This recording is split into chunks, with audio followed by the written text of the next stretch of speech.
I've been reading a Louise Erdrich book called The Beet Queen. It's her second novel, which I found at a very secret bookstore in South Bend, Indiana, that you can find online, but I'm not going to plug it just yet because it's like one of the coolest hidden bookstores I've ever seen. And so this one is a hardcover first edition of her.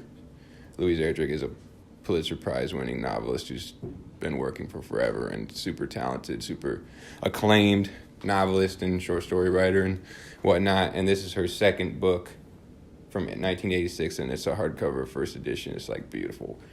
And so I found that there. There were other stuff there, a bunch of weird first edition hardcover editions. And I remember being at the store, this bookstore, and I was listening to some other customers who I did not know talking to the owner, who it's always like the same owner there. And they were asking how long some of the books had been there. And he said a very long time. So it's one of those hidden gems that probably a lot of those first editions, collectible books, have been just sitting there for like decades and just waiting to be found and purchased. I'm definitely going to go back because whenever I go there, I see a bunch of stuff and I can only pick one or maybe two if I'm feeling absolutely crazy. So I usually just get like one or two books, and there's so many that I know are there or have maybe been bought, but I know they were there and I like remember them and like wonder if I should go get them. Anyway, Louise Erdrich is a writer I've been familiar with for quite a while. Firstly, because she has a bookstore in Minneapolis that I went to several times called Birch Bark Books. But I had also read her work and actually went and saw her read probably back in 2017 or 18. Probably 2017. And that was a memorable experience. I need to go through the summaries of her novels and remember which one I read back then because I can't remember. But it was probably either Plague of Doves or The Roundhouse when I was looking back through them. I didn't read the synopsis. But now this Beet Queen one I've been moving through. And it's pretty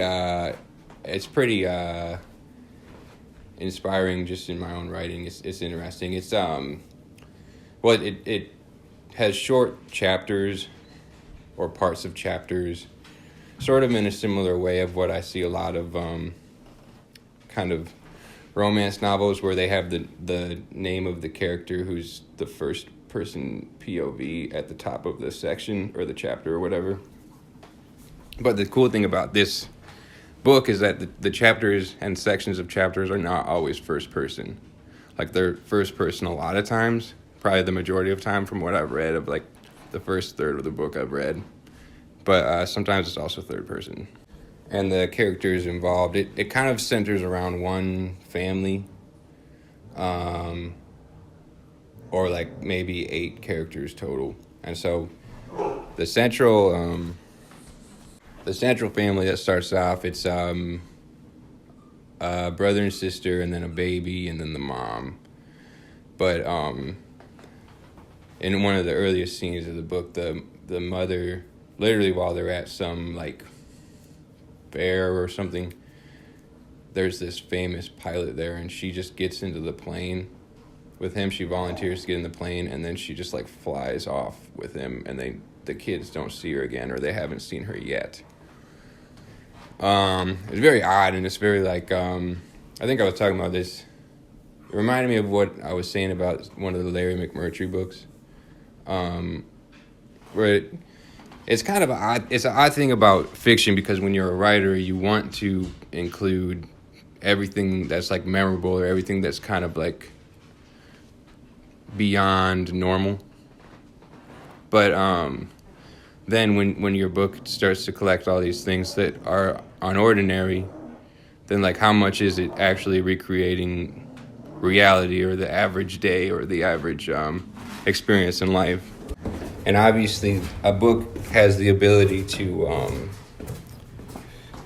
condense a story and take all of the most memorable, most extraordinary parts of a life and put those closer together. But I think that when books do things where they're explaining a spectacular life, spectacular experiences in life, and there's so many of them that are obviously crafted by a writer in a fictitious way, then sometimes nonfiction or like realism, books that are supposed to be creating realism, begin to adapt a form of surrealism. Sorry, my dogs are growling and tug-of-warring each other, so I'll probably have to stop this soon, but I'm in the heat of the moment talking about my thoughts. So basically, if a story has all these extraordinary things happen, for me it seems to almost make stories that are realism seem unrealistic. And I experienced that with Larry McMurtry's Westerns, and it's kind of a similar thing with The Beet Queen by Louise Erdrich. So like what I mentioned, their mother just like flies away with some famous pilot, and it's almost like not explained. It's almost like people just accept it, and then she's just gone. Aside from that being kind of lending itself to possible metaphor or sort of just it kind of being a beautifully tragic event that is both visual and curious. It also just is like a story that people will remember. So of course there's that aspect of it too, because you don't want to have your story be so ordinary that it's like completely forgettable or it's like you wasted my time. But also, at what point is it like, what's the line you dance between like so surreal that it's kind of absurd and like doesn't even feel like it's nonfiction or that it's realism anymore? And then what's the line of like, well, this is just an incredible story. There's other parts too that I could reference about that sort of walking the line between realism and surrealism. So, for example, the daughter, while she's at this religious private school, has like an accident where I think she actually slips on the ice now that I think about it, which is a callback to the beginning of this podcast. But she goes down like an icy slide, I think, and all the kids at the school are going to do it, but she goes first and she ends up like colliding with like a snowbank or something, or like she ends up colliding with like something, and then like the imprint she leaves behind is people see it as a religious figure, like they see it as the Mother Mary, or Jesus Christ, actually I think is what it was. Anyway, that's like another kind of surreal experience. And like so then just to hit home the point, like both those things are like something they would happen to one person one time, and then it would be something they'd remember forever.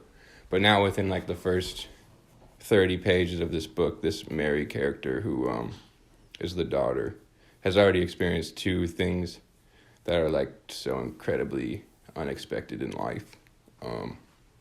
But that also makes it exciting because now anytime I start a new chapter, because they're not vignettes, it's like a larger story.